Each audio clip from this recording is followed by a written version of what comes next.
예, 팟캐스트 최초의 오직 엄부즈맨만을 위한 프로그램 새날 한나인 69번째 방송 시작하겠습니다. 자, 오늘도 나오신 분들 소개를 해드리겠습니다. 자, 일단은 볼메 임지님, 안녕하세요. 볼메 임지입니다. 예. 자, 그리고 정명숙님, 네, 안녕하세요. 정명숙입니다. 자, 그리고 커트님, 안녕하세요. 커트입니다. 예. 이분들과 함께 새날에 보내주신 여러 목소리들을 한번 들어보도록 하겠습니다. 자, 출발하겠습니다. 출발. 자, 이슈 한 이슈 시간인데요. 지금 여러 가지 이슈 한 이슈가 올라왔었는데, 첫 번째, 깨끗한 해변에 행사위에서 쓰레기 6톤 실어나른 기막힌 장관님 행사, 이게 뭡니까? 전남 진도에서 국제 연안 정화의 날이라고 해서 그 해수부 장관이 내려가서 같이 쓰레기를 치우는 그런 행사가 있었는데요. 극적인 장면을 연출하려고 진도군에서 쓰레기를 6톤을 바다에다가 그렇게 했다고 합니다. 일부러. 쓰레기를 미리 깔아놓고. 네. 아. 그래서 이제 뒤늦게 사과를 하긴 했는데 좀 이건 너무한 행정 보여주기식 행정이 아니었나 싶어서 가져왔습니다. 요즘에도 그런 행태가 있다는 게 믿어지지가 않는데요. 그렇죠. 쓰레기를 저도 그 기사를 전에 봤는데 이건 뭐 훌륭하신 분들이야 진짜. 자, 두 번째는 탑10 스파오 무인양품 지오다노 알바생 올리는 스파로우 읽나요 이거? 네. SPA 브랜드의 유니폼 강매? 이건 뭐예요? 네. 요즘 SPA라고 하면 뭐 패스트 패션이라고도 해서 제품하고 유통을 같이 하는 비교적 저가의 패션 상품 업체들이 많이 있는데 이 업체들이 이제 알바생들한테 알바생을 채용하고 나서 알바생이 일할 때 너희들은 이제 우리 회사에서 일하니까 우리 회사의 제품에 옷만을 입어야 된다라고 강요를 한다는 거예요. 그러니까 강매에 들어가는 거죠. 그래서 이게 뭐 알바생 그 월급이 얼마나 되겠습니까? 그래서 뭐 10만 원, 20만 원, 왜냐하면 매일 이제 다른 옷을 입어야 되니까. 그래서 이제 이거는 진짜 문제가 있는 게 아니냐. 울며 겨자 먹기식으로 강매를 하고 있다, 구매를 하고 있다라는 이슈였습니다. 그렇군요. 네. 알겠습니다. 오늘 채택된 이슈는 검찰은 기차요금 절반만 낸다는데 다른 공무원과 형평성 논란? 이게 뭐예요? 네, 그 정부가 지역에 근무하는 그런 검사들을 위해서 철도 교통비의 절반을 결국 세금이잖아요. 그것으로 지원을 하겠다는 그런 얘기가 있습니다. 그래서 한번 이슈로 골라봤는데요. 하필이면 왜 검사만이 그런 일종의 특혜를 누려야 하느냐 이런 그런 논란이 되고 있습니다. 예산이 무려 6억 5천만 원이 지금 책정된 겁니까? 따로? 네네. 그렇게 되면은 예를 들어서 뭐 세종시에서 이제 출퇴근을 하는 그런 공무원들은 그 출퇴근 시간에만 쓸 수 있는 거에 한해서 그 할인 혜택을 받는다고 하는데 지방 검사들 같은 경우에는 사실 이렇게 보면은 뭐 개인적인 용무로 왔다 갔다 해도 그러한 것들을 제대로 걸러내지 못하면 세금만 낭비하고 그 사람들이 이익을 추구하는 그런 행태로 또 자리 잡을 가능성이 많기 때문에 이거는 좀 심도 있게 논의를 해봐야 될 것 같아요. 심도 있는 논의도 필요하지만 네. 이 요즘 같은 시국에 딱 걸렸네요. 네, 딱 걸렸어요. 가뜩이나 미운 털이 박혔는데. 네. 근데 이제 문제는 또 검사들에게만 한정되는 게 아니라 앞으로는 또 지방 법원의 판사들에게까지도 이런 혜택을 준다고 하니까 그 전체적인 어떤 공무원들의 복지 혜택을 위해서라면 몰라도 일부에게만 이런 특혜를 준다는 건 확실히 문제가 있어 보입니다. 문제가 있죠. 문제가 있고 자꾸 이런 식의 특혜를 받으면서 뭐 검찰이라든지 특정한 공무원 단체들이 우리는 특권 의식이 있어 이런 생각을 더 갖게 될까 봐 걱정이 되는 거죠. 이게 일반적인 복지가 아니라 우리 부서만 우리는 잘났으니까. 지금 검찰들은 자신들 직급도 좀 다르죠. 일반 공무원들하고. 네네. 네, 그러니까 이런 특권적인 혜택은 문제가 있죠. 그 코레일에서 아마 뭐 알아서 긴 게 아닐까 뭐 이런 생각도 좀 드는데 그런 식의 접근은 어려울 것 같습니다. 근데 그렇진 않고 일종의 네. 협약을 대검찰청하고 이제 맺었다고는 하는데요. 지역에 근무한다고 해서 그렇게 교통 요금을 할인해 준다는 거는 예, 많은 사람들에게 공감을 얻기는 힘든 내용입니다. 협약을 유독 검찰하고만. 알겠습니다. 네. 일이나 잘하면 모를까. 네. 일은 뭐 엉망으로 하고 있는데 네. 이것도 특혜죠, 특혜. 네. 네, 그렇죠. 검찰이 처음에 조국 장관 털 때 음. 마치 고등학교, 대학원을 특혜로 간 것인 양 그런 식으로 몰아갔었죠. 네. 본인들의 특혜도 참 알겠습니다. 알고나 계시라고 이슈 아닌 이슈. 검찰은 철도 요금을 절반만 낸다. 고맙네. 자, 알겠습니다. 이슈 아닌 이슈였습니다. 자, 이메일 읽어보겠습니다. 치유공간 이웃에서 보내주셨습니다. 세월호 엄마들과 시민 참여단이 함께하는 뜨개 전시 번짐을 소개합니다. 새가 날아든다 제작자 여러분 안녕하세요. 저희는 안산 와동에 자리한 치유공간 이웃입니다. 이웃은 지난 2014년 세월호 참사가 발생한 이후 세월호 유가족분들의 쉼과 치유를 위하여 출발한 자그마한 단체입니다. 지난 6년 동안 이웃에서는 세월호에서 희생된 단원고등학교 학생들의 생일잔치를 진행하여 영화 생일의 실제 모델이 되기도 하고 다른 한편 꾸준히 유가족분들의 다양한 심리 치유 활동을 해오고 있습니다. 또한 매주 수요일 유가족분들과 함께 이웃에서 뜨개질을 하며 서로의 치유를 돕고 있습니다. 지난 2017년 2월 세월호 엄마들의 뜨개 전시 그리움을 만지다 전시회를 진행하였고 올해 2019년 10월 두 번째 뜨개 전시회 그리움이 번지고 마음이 번지다 번짐을 준비하였습니다. 물론 저희는 새날을 애청하는 구독자이기도 합니다. 지난번에 우연히 새날에서 저희 전시회를 안내하는 멘트를 듣고 깜짝 놀라기도 하고 너무 기쁘고 감사하기도 한 마음에 전시회를 맞이하여 직접 메일로 전시회를 알려드려야겠다고 생각했습니다. 세월호 엄마들과 100여 명의 시민들이 함께 준비한 뜨개 전시회 번짐입니다. 안산 화랑유원지에서 진행되는 이번 전시회는 별이 된 아이들을 그리는 세월호 엄마들의 뜨개 작품이 소나무를 장식하고 시민들이 함께 만든 뜨개 작품이 103그루의 벚나무를 감쌉니다. 모두의 마음에 스며든 그리움이 뜨개에 담겨 있습니다. 모두의 그리움이 번져나가는 그 길에 초대합니다. 함께해 주세요. 일시는 10월 5일 토요일부터 10월 13일 일요일까지입니다. 장소는 안산 화랑유원지 소공원장 앞 화랑유원지 호수 산책로이고요. 야외 상시 전시이니 언제든지 감상하실 수 있습니다. 궁금하신 점 있으시면 언제든지 저희 이웃에 문의하여 주시기 바랍니다. 이웃의 전화번호는요. 031-403-0416입니다. 뒷번호만 뒷번호는 안 외우셔도 되겠죠. 031-403-0416이고 뭐 세월호 유가족분들하고 우리 방송의 관계는 아주 특별하다고 할 수 있는데 어머니들이 자식들 그리면서 한 땀 한 땀 뜨개질 하시는 거잖아요. 생각할수록 가슴이 아파요.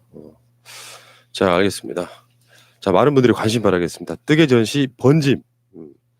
지금 안산에서 10월 5일부터 1일까지 그러니까 10월 5일부터 10월 13일 일요일까지 지금 전시한다고 하니까 많은 분들 이 방송 들으신 후에 다음 달 5일부터 한번 가보시기 바라겠습니다.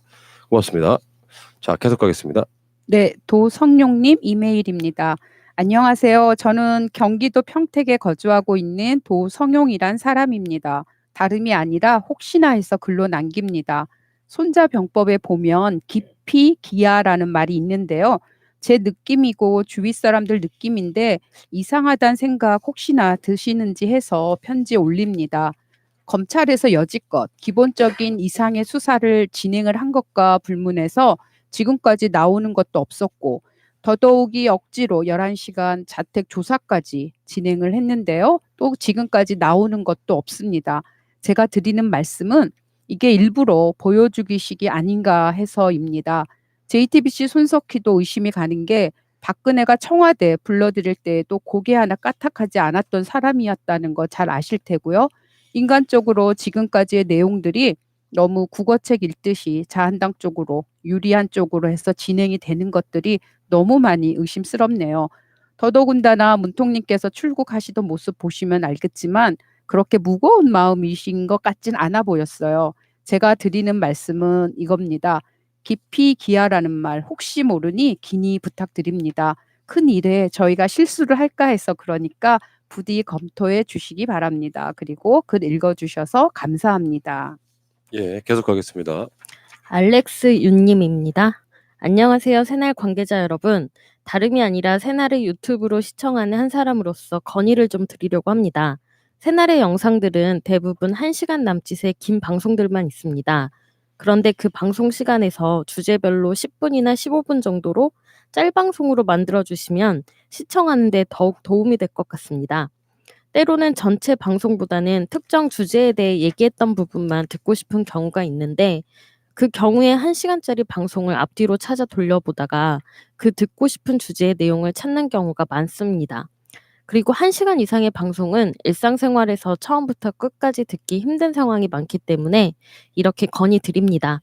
아마 새날의 구독자 증가에도 짤방송이 더 도움이 될 것으로 생각합니다. 최근에 자주 보고 있는 이송원 TV라고 있습니다. 이분의 방송도 1시간 남짓 방송을 10분짜리 짤방으로 만들어 올려주는데 틈틈이 그 짤방들을 보다 보면 어느새 전체 방송을 다 보게 되더라고요. 그런 식으로 대화 주제별로 전체 방송을 좀 10분 정도로 나눠주시면 더욱 시청하기 좋을 것 같습니다. 감사합니다. 뭐 그렇게 하고 싶죠. 사실 하고 싶은데 시간적 여유가 잘 안 돼요. 그렇게 하고 싶긴 한데 이게 하려면 이제 하나하나씩 잘라가지고 또 다시 업로드하고 이 부분은. 근데 요즘에 지금 그렇게 하려고 일부러 좀 하는 측면이 있어요. 그러니까 주제별로 잘라가지고. 자, 좋은 의견 감사드리고요. 예. 자, 댓글들 보겠습니다. 네, 제임스 리 님입니다. 토요일 촛불 집회에 참석하러 휴가 내고 뉴욕에서 서울로 가려고 합니다. 조국 반드시 구하고 윤석열을 비롯한 이 역적의 무리들을 처단해야 합니다. 신사이드님, 한국에 휴가로 갈 일정이 있었는데 운명인지 우연인지 시기가 겹쳐요. 푸하하. 딱 주말에 가는데 랜딩하자마자 짐 풀자마자 달려갑니다. 운명인지 우연인지 친정이 딱 서초동이네요. 크크크크.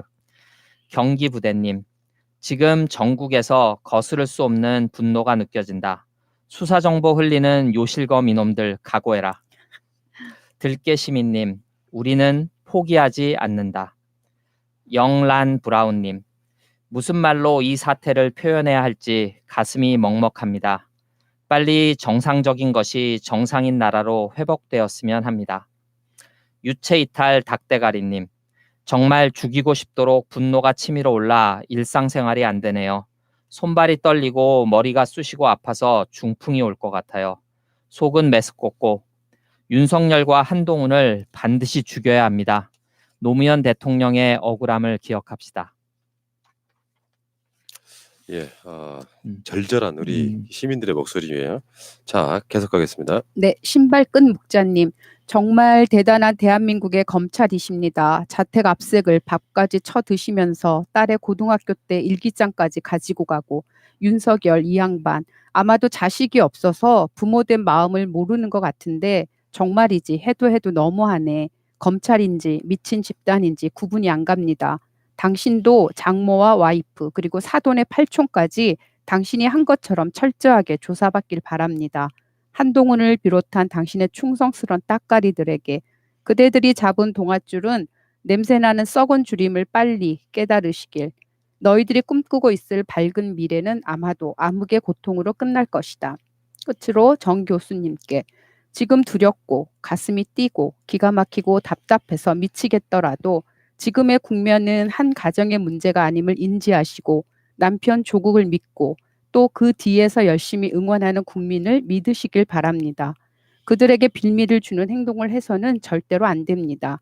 이제 그 누구도 칼을 접을 수 없습니다. 끝을 봐야 합니다.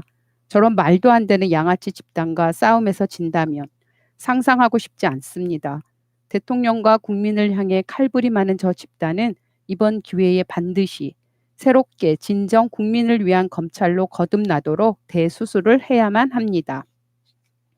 회배남님, 우리가 조국이다. 조두순 사건 때 한 엄마로서 억장이 무너졌고 세월호 사건 때 지켜주지 못한 엄마로서 국민으로서의 미안함의 울분으로 현실로 돌아오기까지 적지 않은 시간이 걸렸습니다.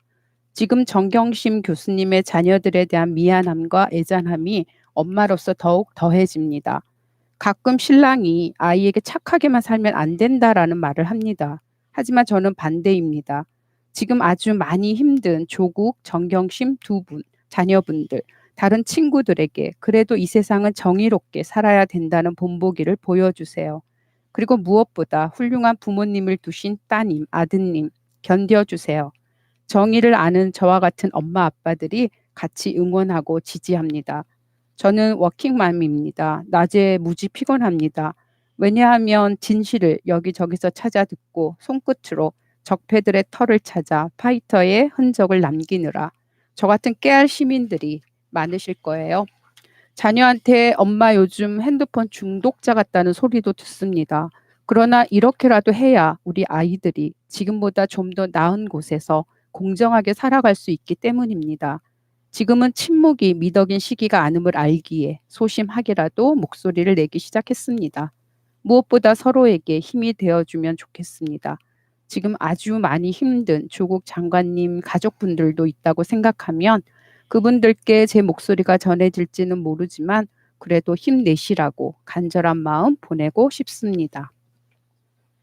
야, 그 마음이 그냥 느껴져요. 네, 그러니까 이게 엄마의 마음으로 또 보면은 지금 그 자녀분들은 굉장히 괴로울 거 아니에요.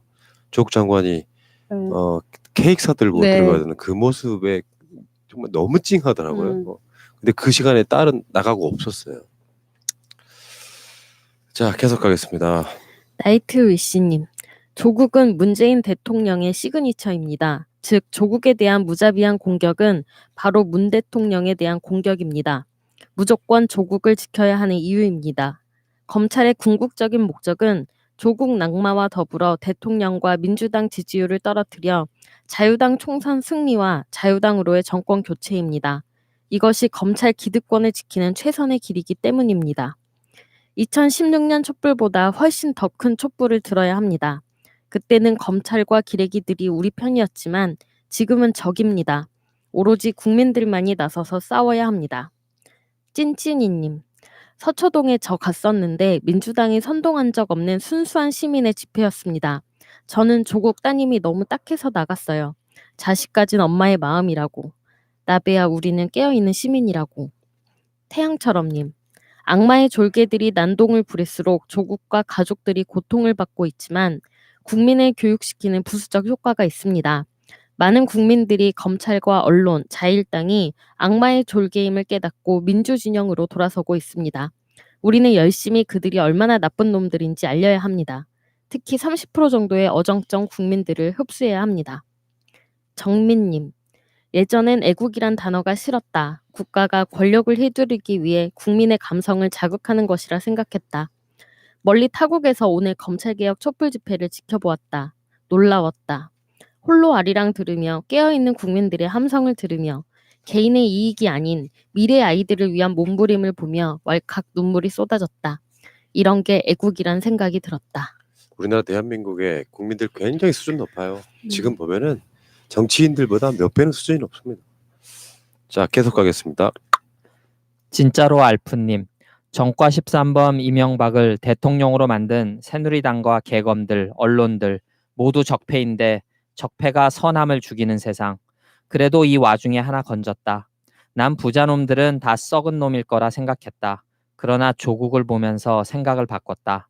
다 그렇지는 않구나. 그런 면에서 개검 큰일 했다. 블루 자스민님, 미꾸라지가 소금을 만나면 일어나는 현상을 지금 정치검찰을 통해 재차 확인하실 수 있습니다. 이놈들은 마지막 목숨줄 놓을 때까지 이런 발광을 더욱 거세게 할 것입니다. 국민이 함께 나서야 조국 장관님과 가족들의 싸움을 도울 수 있겠지요. 정의의 여신님, 판검사로 있다가 정치는 절대 못하게 하고 변호사로 가는 것도 최소 5년은 막아야 하고 언론인이었다 정치하는 것도 절대 못하게 막아야 합니다. 이들만의 끈끈한 카르텔을 끊지 않으면 답이 없습니다. 체면도 없고 그런 개념도 없어진 지 오래라 어떤 규제를 만들어 강제하지 않고 놔두면 절대 해결되지 않습니다. 마음은 충분히 이해가 되는데 네. 예, 법적으로는 사실상 불가능해요. 위헌이에요, 위헌. 이 부분은. 자, 알겠습니다. 계속 가시죠. 네, 하이픈님. 검찰 독립을 보장해 줬더만 미쳐 날뛰는구먼. 법인세를 낮춰줬더니 곶감만 채우는구먼. 기자님 해줬더니만 소설 쓰고 자빠졌구먼. 오케이, 살아있는 돌림. 향기로운 차 한잔 하시고 계시나요? 대통령님이 외교전 펼치러 해외에 나가신 틈을 타서 쿠데타를 일으킨 반정부 반란 세력들 그 자리에서 끌어내고 처벌받을 때까지 끝까지 촛불 들어요. 지금은 부패 정권도 퇴진시킨 깨어있는 시민들의 조직된 힘이 필요합니다. 저들은 70년 동안 누렸던 권력과 돈을 순순히 내려놓지 않겠지요. 대검찰청에서는 시민들이 촛불 들겠습니다. 국회에서는 민주당이 강력하게 대응하고 싸우세요. 민주당 안에서 사적 권력을 유지하기 위해 대의와 개혁보다 타협과 야합으로 내부 분열과 조국 장관 거취를 운운하는 분열 촉발 의원에게는 매서운 문자 채찍질로 정신 차리게 합시다. 민주당 의원들이 검찰개혁 결사 항전에 나서도록 문자 행동 시작합시다. 일상에서 틈틈이 숨을 쉬듯 포털에 가셔서 검찰개혁 최전선에 계신 문 대통령님과 조국 장관님에게 지지와 응원의 선풀 15개씩 달아드립시다. 폐륜 정치검찰 기레기에게는 팩트체크, 가짜뉴스 확인, 응징 댓글을 검찰개혁, 사법개혁 그날까지 함께 밭을 갈아요. 민주정부 100년. 그리고 월드 ENG님. 조국 장관님 양파 맞아요. 검찰이 까고 계속 까지만 씨가 안 나오니 양파 맞아요. 까는 검찰만 힘들지. 양파 까면 눈물 엄청 나는데 히히히. 김효남님. 개검은 스스로 개혁의 대상임을 증명하고 있습니다. 또한 윤석열의 실체를 빨리 확인하게 되는 계기가 되었습니다. 하루빨리 이 모든 논란을 끝내고 검찰 개혁 이룩시다. 야, 국민들 대권 수준이 검찰들이 이 정도 수준만 되면 참 좋겠다 이런 생각이 드네요.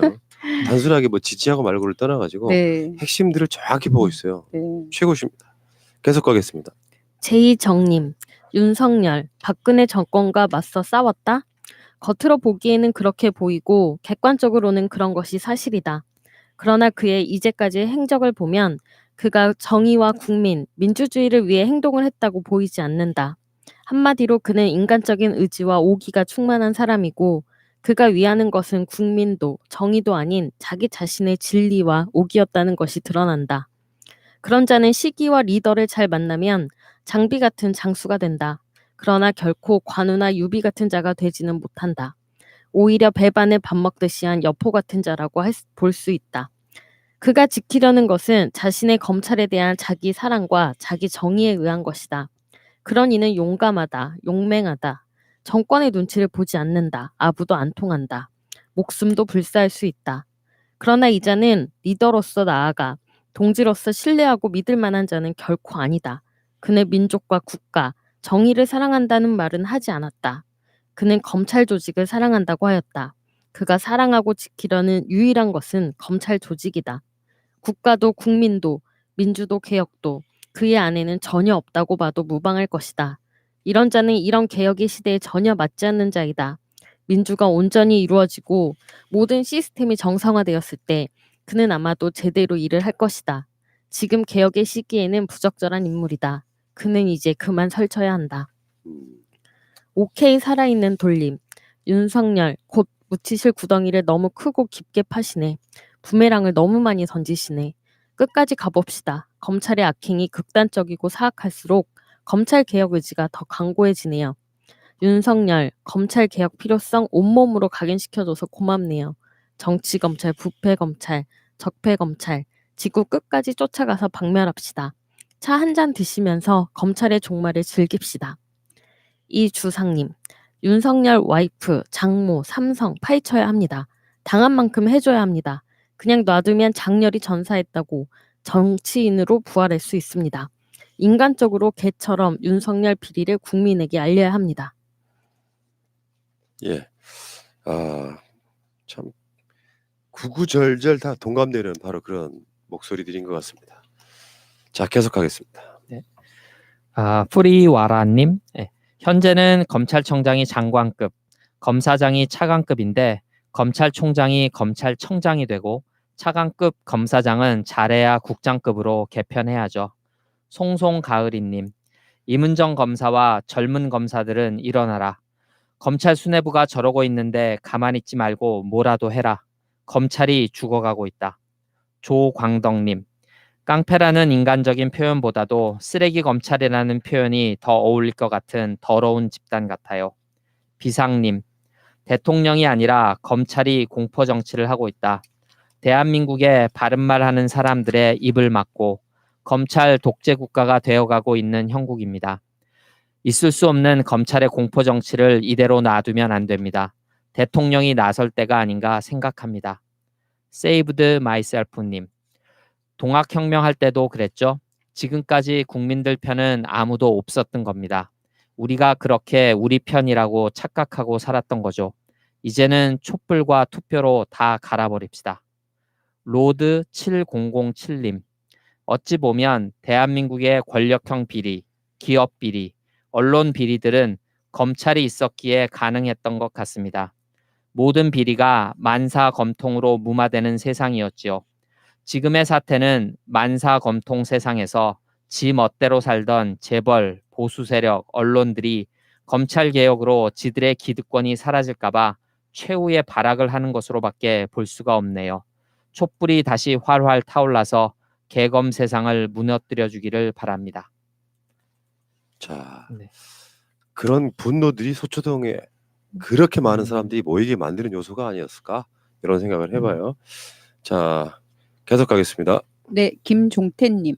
지난주 21일 서초동 집회에 다녀왔다. 이번 집회에 참석해서 끝나는 시간까지 함께하면서 수만 명의 국민들이 또다시 늦은 밤까지 조국 수호 검찰 개혁을 외치며 왜 이런 상황이 또 국민들이 나설 수밖에 없는 것일까 생각해 봤다. 이 상황이 온 것은 박근혜 탄핵 때 조중동, TV조선 등 적폐 언론을 우리 국민들이 정리하지 못했기 때문이다. 이 적폐 광고파리 신문 쓰레기 종편들은 틈만 나면 우리 정부를 공격하고 가짜 뉴스로 여론을 호도한다. 일본하고 경제 전쟁 중일 때도 이 적폐 신문과 종편들은 우리 정부를 공격하고 거의 반역 수준으로 일본 편을 들었다. 이번 검찰의 반란 사태를 진압해도 반드시 이 적폐 신문사와 종편들을 정리하지 못하면 머지않아 또 국민들이 길거리로 나설 수밖에 없을 것이다. 이 적폐 언론과 방송들은 사회 악이다. 이 암덩어리는 어떤 희생을 치르더라도 꼭 우리 국민들이 도려내야 한다. 스타트 21세기님, 문제는 일부 정치검찰과 취재는 하지 않고 받아쓰기만 일삼는 대부분의 기레기와 수구 언론입니다. 스스로 제 무덤을 파고 있는 중이지요. 더디긴 하겠지만 정의가 살아있는 한 국민이 주인이 되는 세상, 민주주의가 후퇴하는 일은 절대 없을 겁니다. 지금 당장 혼란스럽고 힘들다고 해서 흔들려서야 되겠습니까? 어렵게 되찾은 민주 끝까지 지켜주세요. 이성을 잃지 않고 무엇이 옳은지 무엇이 그른지 올곧은 생각과 시선으로 바라봐야 할 때입니다. 더문님, 다음 댓글에서 퍼왔는데요. 한국 언론이 기사 쓰는 방식입니다. 예를 들면 이순신, 내 죽음을 알리지 말라. 한국 기자는 이순신, 부하에게 거짓말하도록 지시, 도덕성 논란 일파만파.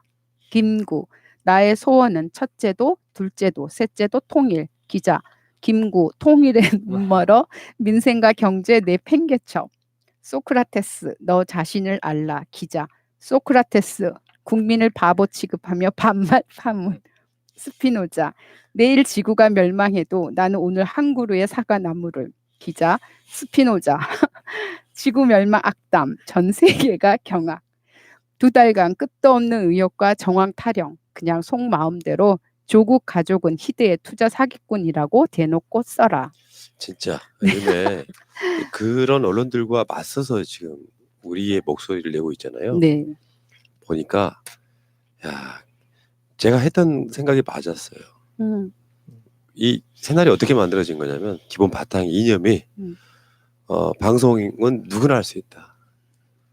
일반인도 할 수 있는 거다. 진짜 중요한 건 개념이지. 음, 어디 뭐 술자리나 쫓아다니고 취재는 안 하고 검찰이 무슨 말도 안 되는 정보 흘려주면 그걸로 기사 쓰고 단독이라고 쓰고 속보라고 쓰고 이번 기회에 검찰과 언론이라고 하는 그 대한민국 최고의 적폐가 무엇인지를 그냥 그대로 민낯을 봐버린 거 아니에요? 음. 자 계속 가겠습니다. 안지민님, 지금 나온 허위 기사들 다 캡처해놨다가 나중에 기사랑 기자, 검사 등 해명이나 소명, 반성할 수 있는 계기를 마련해야 합니다. 잊지 말아야 합니다. 새날 앞에 기레기사 나부랭이 김머시기라고 적어놓고 방송하는 것도 좋고요. 별장 접대 김학의 검사 등등 크게 적어놓고 광고해야 자기 잘못을 알지. 법으로 안 되면 도덕적으로 부끄러움을 깨닫게 해주는 것도 하나의 방법이라 생각합니다. 비즈 크레이터님, 포옹글입니다. 기레가. BBK 주어 없다 한마디면 아닥하고 전국토를 찢어놔도 녹색 성장 찬양하며 우물유전 사줬어도 자원외교 비호하고 고물무기 사왔어도 흘린 고물 껄떡대며 레이저는 한 방에도 오줌 빠른 지리면서 수첩 들고 받았어도 꼬리뼈도 살랑대고 충기행님 잔병까지 황망해서 빨아대니 기레기란 속칭마저 호사롭기 짝이 없네. 언론 자유 주었더니 질문 물어 질문하고 사람 대접해줬더니 개떼같이 달려들고 글만 알고 뜻 모르는 개돼지들 선동하려 속보이는 속보 경쟁 누굴 위해 속보이냐. 분리하면 독립 찾고 지편하면 중립이니 그리 잘난 펜대에는 몽둥이가 제격이다. 야 진짜 이거 네. 쓰시느라고 이게 무슨 시조도 아니고 운율하고 글자 수까지 딱 네, 맞추셨습니다. 장원급제. 4444 야, 음. 최고십니다. 정의의 여신님, 최민희 의원님 안티조선 운동 적극 지지합니다. 이번 참에 아예 싹 다 정리했으면 좋겠어요. 자한당 적폐, 사법 적폐, 검찰 적폐, 무엇보다 언론 적폐, 양심을 팔아버린 친일파 교수들 끊임없이 기어나오는 바퀴벌레 같아 정말 징그럽네요. 모두 한 번에 잡지 않으면 그리고 완전히 죽이지 않으면 소용없다는 것을 이번에 뼈저리게 아니 미치도록 느꼈습니다. 깨어있는 시민들 다시 한번 힘내서 제대로 해봅시다. YH 전님, 기레기들 더럽네요. 욕을 부릅니다. 이건 검찰개혁하란 말이네요. 확실하게 개혁해 주십시오. 응원합니다. 예, 알겠습니다. 자 계속 가겠습니다. 윤S1님, 없는 간첩도 만들던 놈들의 자식들이 그대로 그 자리를 꿰차고 있는 대한민국. 친일파는 다 늙어 죽었는데 이제는 독재 권력의 자식들이 세상을 어지럽히고 있다. 개국본 십시일반님, 국정 얘기 그만하고 예일대 입학 취소에 집중해야 함이 옳습니다. 한국당의 조국 직무정지 가처분? 참 어이가 없어서 지금 장기 출장 중이라 지방 집회 있으면 가보려고 합니다. K2님, 마차님 말씀에 약간의 오류가 있어 말씀드립니다. 한국 미 대사관에서 영주권을 받고 미국에 입국할 때는 여권에 영주권 비자가 붙어 있지만 미국에서 영주권을 신청해서 영주권을 취득하면 영주권 카드가 발급됩니다. 여권에는 임시 영주권 스탬프만 찍어줍니다. 현조가 한국에서 영주권을 발급받았다면 여권에 영주권 비자가 붙어 있겠지만 이것도 여권 만료로 새로 발급을 받았다면 여권에는 흔적이 없습니다. 미국에서 영주권 카드를 신청해서 그 카드를 새로 발급받으면 되니까요. 네. 그렇군요. 자 나경원 또 문제가 있고요. 자 계속 가겠습니다. 네, 휴먼님. 사이교 관점으로만 살았던 사람들이라 손혜원 의원의 공익을 생각하는 마음과 약자들과 더불어 살고자 하는 마음을 이해할 수 없는 거죠. 적폐들에게 훼손당하신 명예회복 꼭 하시길 응원합니다. 키골드님, 일본군 성노예. 중국에서 기녀를 가리키는 말 환항이 있는데 정유재란이나 병자호란 때 적들에게 끌려가 돌아온 여인들을 가리켜 환항과 비슷한 발음의 환항녀로 빗대 쓴 것 하다. 전리품으로 끌려갔으니 자유와 결정권이 있었겠는가. 허드렛 일의 멸시와 놀이개로 고생이 불보듯 뻔하다. 조선으로 돌아와서도 온갖 멸시와 조롱, 수모는 물론 이혼까지 당하는 것은 다반사였다. 위정자들의 무능, 권위주의, 계급사회, 왕권 파벌 싸움으로 얼룩져 백성은 귀족을 받들어야 하는 개돼지였다. 자유한국당 혁신위원장 유석춘이 강의에서 일본군 위안부는 매춘의 일종이라고 했다. 그러면서 궁금하면 한번 해볼래요라고 학생에게 물어본 것이다. 자유한국당 혁신위원장다운 말과 행동이라 그리 놀랍지도 새롭지도 않다. 가발로 의심받던 황교안의 삭발이 눈에 들어올 뿐이다. 태평양 전쟁 당시 우리는 일본 제국의 식민지로 모든 국가적 기능이 상실되었다. 그로 인해 남자는 징병으로 전선에, 여자는 정신대로 위안소, 무기공장 등으로 강제로 끌려가 개돼지 취급받았다. 일본군 성노예라는 말처럼 노예였다. 노예에게 매춘을 할 자유와 결정권이 있었을까? 이는 노예와 반인륜적 전쟁 범죄인 것이다. 우리는 깨어있는 시민이 되어야 한다. 역사란 반복되기 때문이다. 아, 그렇습니다. 많은 분들의 이런 목소리가 결국에는 검찰 개혁의 동력이 되고요. 어떤 개혁당하지 않으려고 음흉한 사수를 썼던 검찰이 지금 굉장히 많은 국민들에 의해서 들켜버렸어요. 이제 조국 장관 대단하지 않습니까? 일단 첫 번째가 털어도 안 나와. 근데 저쪽 사람들은 반대로 알고 있죠. 조국은 무슨 의혹이 이렇게 많냐? 그냥 의혹이라고. 네. 그 만들 수 있는 의혹은 많아요. 지금 정명숙님한테 제가 이 의혹을 하면은 뭐 만들려고 하면 얼마나 많은 게 생기겠어요. 조국식으로 털면. 그렇죠. 볼메 인주님도 그렇고 말도 안 되는 것들 조금만 관련 있으면 다 갖다 붙이면 의혹이 돼버리는 거고. 근데 그게 안 나와. 그러니까 검찰이 기소를 못 하고 있잖아요. 실제로 지금 그 출석을 해서 뭐 어떻게 제대로 된 그 소위 말하면 이제 속칭 야마가 안 나오는 거예요. 뭘로 해야 될지 모르는 거야. 저번에 상장 위조건도 지금 공소장 보면은 뭐 말도 안 되는 희한한 그런 검찰이라고 생각하면 진짜 이 국가적 세금 낭비다 이런 생각이 들고요. 자, 알겠습니다. 자, 오직 공감분 시간입니다. 제가 아직 미혼이고 아직 20대 중반이라 워킹맘 분들은 어떤지 몰라 글을 쓰게 되었습니다. 저희 회사에 저랑은 다른 업무긴 하나 서로 옆에 앉아서 같이 일을 하는 여직원이 있습니다. 작년까지만 해도 안 그랬는데 아이가 초등학생이 되고 나서는 자리를 너무 자주 비우는 것 같아요. 뭐 아이가 아프다거나 하는 일로 빠지는 건 어쩔 수 없는 문제니까 이해합니다. 하지만 학교에 정기적으로 있는 학부모 상담이나 운동회, 학부모 참관 수업 같은 일은 다 빠지는 것 같아요. 또 아이가 학교 문 앞에서 울고 있다고 학교로 뛰어가고 아이의 개인적인 일로 심리 상담을 받는데 그것도 다 자리를 비우네요. 남편은 개인 사업하던데 상담이고 참관 수업이고 다 여직원이 하는 것 같네요. 회사의 대표 번호로 오는 전화를 그 여직원과 제가 다 처리를 하고 있는데 전화 오는 수가 생각보다 많아요. 회사 다니시는 분들은 알겠지만 대표 전화로 오는 전화는 회사의 모든 업무에 대해 물어보기 때문에 담당자 찾아서 전화를 돌려주고 자질구레한 일들을 처리해야 하잖아요.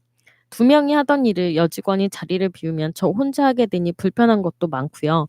정말 이렇게 생각하는 제가 답답하기도 하고 가끔씩 그 여직원이 밉기도 합니다.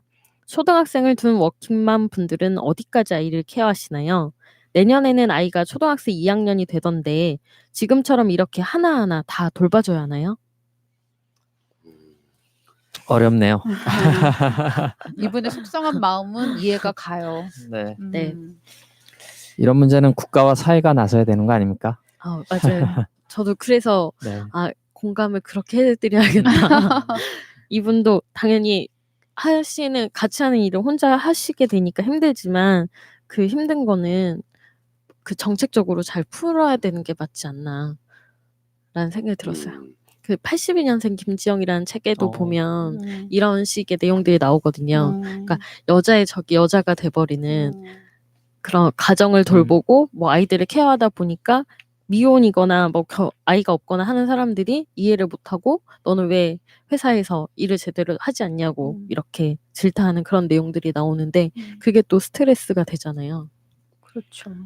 그 직원을 한 명 더 뽑아야 되는 거죠. 정상적인 상황이라면 지금 이렇게 됐으면은 아니면 그 뭐 유연 노동 시간제라고 하나 좀 플렉서블하게 네, 일할 네. 수 있도록 이제 가정이 있는 분들은 네. 그 남편분 같은 경우 이제 자영업을 하시면 그래도 부인보다는 좀 시간 내기가 수월할 것 같다는 생각은 드는데 오히려 자영업 하시면 가게를 비울 수가 없으니까 오히려 더 어렵지 않을까 싶어요. 그러니까 이게 서로 좀 분업처럼 뭐가 돼야 되는데 이게 너무 엄마 쪽에 일이 되어버리는 것 같아서 좀 안타까운데요. 그래서 국가와 사회가 나서지 못하는 그 잠깐의 빈 공간 동안 우리가 또 이 시민 사회에서 이 일을 해결한다고 하면 이 사연 보내신 분이 진짜 조금 많이 속상하실 것 같아요. 지금 본인도 알고 쓰신 것 같은데 이렇게 얘기하는 내가 답답하기도 하고 나 혼자 나쁜 사람 되는 것 같기도 하고 근데 이 어머님, 그러니까 지금 이 다른 여직원분들 입장에서는 동시에 직장 생활을 하면서 우리가 뭐 슈퍼우먼 컴플렉스 이런 말도 있잖아요. 내가 직장 생활도 잘하고 우리 아이 케어도 100% 만족하게 해줘야지. 그러니까 누가 어떤 사회적인 차원에서 지원이 없는 한 두 가지를 다 만족시켜서 해낸다는 건 사실은 불가능한 것 같아요. 맞습니다. 욕심을 내서도 안 되고 그렇죠. 그걸 강요해서도 안 되고. 그 문재인 정부의 정책 중에 돌봄이라는 게 네. 있어요. 그러니까 근데 그거 쉽진 않지. 그러니까 이 어떤 제도적으로 봐주는 것 정도고 그 시간에 그냥 봐주는 게 아니라 공부도 시키고 이런 측면이 있거든요. 근데 부모가 또 해야 될 일들이 있어요. 그러니까 전체적인 어떤 방향성은 아이를 낳기만 하면 국가가 다 교육시킨다 요 관점이겠지만 아직까지는 그 서비스가 완벽하다고 볼 수 없고. 근데 이렇게 일하시는 분들 그러니까 저는 이 직원 말고요. 그 결혼한 직원에 대한 마음이 더 가요. 정말 고생하겠구나 이런 생각도 좀 들어요. 그 사실 이 결혼 안 한 미혼 여직원 입장에서 보면 좀 짜증도 나고 힘도 나고 막 그럴 텐데 참 이게 답이 없네 이거 어떻게 근데 학교 측에서 일하는 그 부모들을 위해서 좀 배려해서 좀 그분들이 참여할 수 있는 시간대라든가 뭐 이런 거를 좀 배려하면 안 될까 하는 그런 생각도 드는데 네. 쉽지는 않을까요? 선생님도 노동자니까 네. 선생님의 노동 시간도 보장을 해줘야잖아요. 그렇긴 그래서 하네요. 저희가 이제 나중에 이제 상황이 좀 좋아지면 그런 얘기도 이제 터놓고 할 수 있는 때가 올 수 있을 것 같은데 그 요즘 이제 학교가 권위적이거나 이런 거는 많이 좋아졌는데 또 학교가 너무 많은 일의 부분들을 학부모님들에게 조금 전가하는 부분도 있다는 컴플레인도 조금은 있어요. 그 예전처럼 많이 그러니까 학교의 어떤 삼각 구조 학생, 뭐 선생님들 그리고 이제 학부모님들이 하나의 주체로 선 건 좋은데 그러다 보니 학부모님들이 여건이 안 되는데 계속 불려 나가야 되고 뭐 청소해야 되고 뭐 급식 참여하고 이런 것들이 조금 합리점을 찾기까지는 저희가 조금 시간이 필요하다는 생각도 좀 들긴 하더라고요. 이게 어려우신 분들이 있거든요. 참여하기가. 그렇죠. 이거 완전히 총체적으로 좀 네네네. 고려가 되어야 하는 그런 사안들이네요. 저희가 전환기라 아이고. 그죠. 네. 이번에 또 저출산이 최저 네. 저출산이 최저 그렇죠. 출산율이 출산율이. 세계 1위를 우리가 달성했나요? 또 맞습니다. 그렇게 됐잖아요. 네, 거의 네. 낫지 않는. 근데 이런 문제들도 다 포함이 되는 것 같거든요. 애 낳아서 키우고 일하기가 맞아요. 힘드니까. 출산율이 1위 안 되는 나라 유일한 나라예요. 네. 두 사람 결혼해서 한 명을 못 낳아. 음. 전체적으로 보면 그러니까. 두 명을 낳아야 유지가 되잖아요. 두 명이 결혼해서 두 명을 낳아야 유지가 되는데 일도 안 되고 있으니까 문제인데 이런 부분들은 분명히 있다고 봐요. 그러니까 모든 문제가 다 이런 뭐 육아라든지 교육 문제는 아니겠지만 네. 상당히 영향을 끼친다고 봐야겠죠.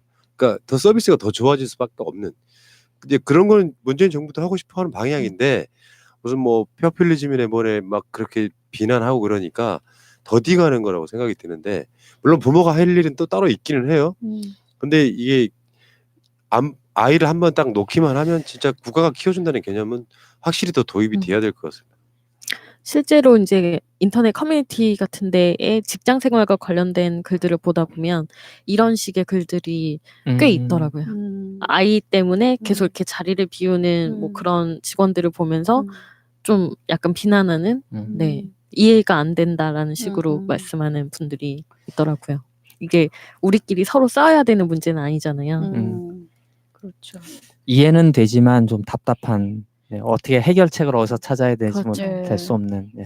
한두 번 편의는 봐줄 수 있어도 그게 너무 자주 되면은 음. 사실 조금 짜증이 날 수도 있긴 해서 오늘 이거 보내신 분 입장은 예, 충분히 이해가 되고 위로의 말씀을 드리고 싶은데 아이고 어떻게 예전에는 어떻게 하죠? 지금보다 더 이런 어떤 케어해주는 센터가 없었잖아요. 그런데도 그 많은 자녀들이 잘 자란 걸 보면 이게 뭐 옛날에는 아이가 아이를 키우기도 했잖아요. 그러니까 공동체 사회가 저희가 완전히 해체되다 보니 지금 다시 새로운 형태의 공동체를 만들어가는 과정이라고도 볼 수 있을 것 같아요. 그래서 이제 아이들끼리 모여서 어떤 뭐 아파트 단지에서 공동체 어떤 거기서 케어가 이루어질 수 있는 뭐 그런 어떤 형태들이 새로 많이 구상되고 있는 중이 아닌가 생각합니다. 네. 그래서 요즘에는 그 공동 육아를 네, 하는 그러니까요. 공동체들이 좀 있어서 그런 경우라면은 이럴 때 도움도 많이 받을 수 있고 요청할 수도 있고 해서 조금 수월할 텐데 네, 여전히 또 안타깝네요. 아이 키우는데 근데 손 많이 가요. 네. 그럼요. 진짜 손 많이 가요. 네. 그러니까 요즘에는 이제 대체적으로 어떤 식이냐면은 학교가 끝나면 초등학교 한 뭐 저학년 뭐 이런 정도는 학원들 갑니다. 그거 이제 뭐 사교육 차원도 있겠지만 놀 친구가 없어. 다 다니고 있기 때문에 놀 친구가 없어.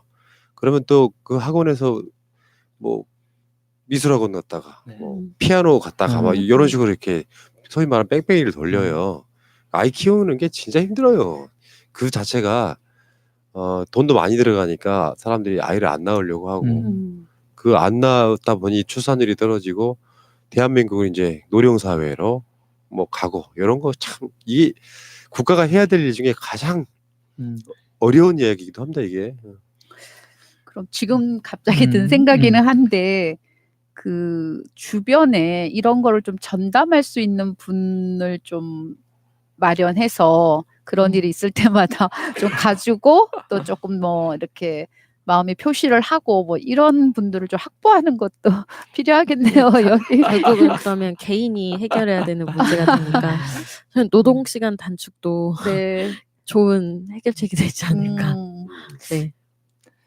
그 내년 4월에 자한당 정리하고 이런 문제 일로 매진할 수 있도록 문재인 정부가 해야 할 일이 너무 많은데. 네, 일상이 좀 편해질 수 있는 그런 나라가 되면은 좋겠습니다. 네, 아까 푸나님도 말씀하셨지만 그 혹시 시간이 되시면 그 초등학교 교문 앞에 학교 시간에 한번 가보세요. 노란색 차가 차도를 완전히 점거하고 맞아요, 있는데 맞아요. 저는 처음 봤을 때 깜짝 놀랐어요. 학원차들. 와. 학원 차들. 네. 지금 이렇게 완전히 많이 변했구나. 네, 그래서 이것이 내년 4월에 자한당 정리하고 한번 우리가 토론해봐야 될 주제인 것 같습니다. 나는 옛날이 좀 훨씬 좋았던 것 네. 같아요. 아이는 마을이 키웠거든요. 네네네.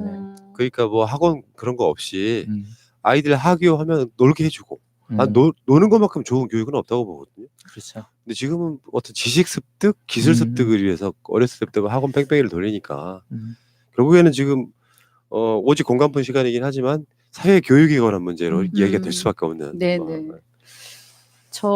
저희 때는 그 아이들이 그냥 보통 한 가정에 4명, 5명이 좀 보통이었는데 누가 뭐 어떻게 키웠는지 모르게 그냥 다들 잘 자란 것 같아요. 근데 요즘엔 진짜 한두 명 가지고도 쩔쩔매는 그런 상황들이 되어서 네. 진짜 무슨 그 딴 나라 얘기하는 것처럼 돼버렸지만 진짜 조금만 옛날에 돌이켜 보면 그 마을에서 아이를 키운다. 근데 또 생각해 보시면 옛날에는 치매 노인들 돌보는 것도 없었어요. 정신병원에 누구를 보내는 개념도 없었어요. 근데 마을이 완전히 그런 사람이 없었냐? 그게 아니거든요. 그런 분들이 있었지만 배제하지 않고 다른 곳으로 격리하지 않고 우리가 공동체 안에서 그런 좀 불편한 분들이 있더라도 노인이 됐던 약간 정신적으로 좀 지체가 있는 분이었던 우리가 같이 생활했거든요. 근데 이제 우리가 이게 그런 것들이 많이 뭐 현대 사회에서 많이 없어진 거죠. 그러니까 지금 우리가 다시 그 오래된 미래를 그리워하고 있는 뭐 이런 그렇죠. 시대인 것 같습니다.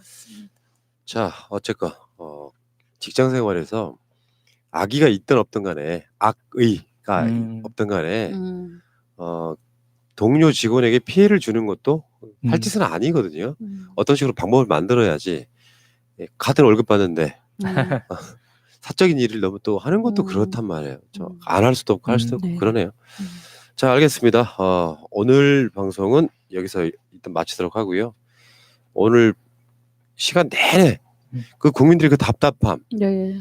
그러면서도 뭔가 어떤 이성을 잃지 않으면서도 뭔가 해결책을 제시해 주시는 우리 국민들 정말 훌륭하시다는 말씀을 드리고요. 자, 새날 한나인 애슬 9번째 방송 마치도록 하겠습니다. 고맙습니다. 감사합니다. 수고하셨습니다.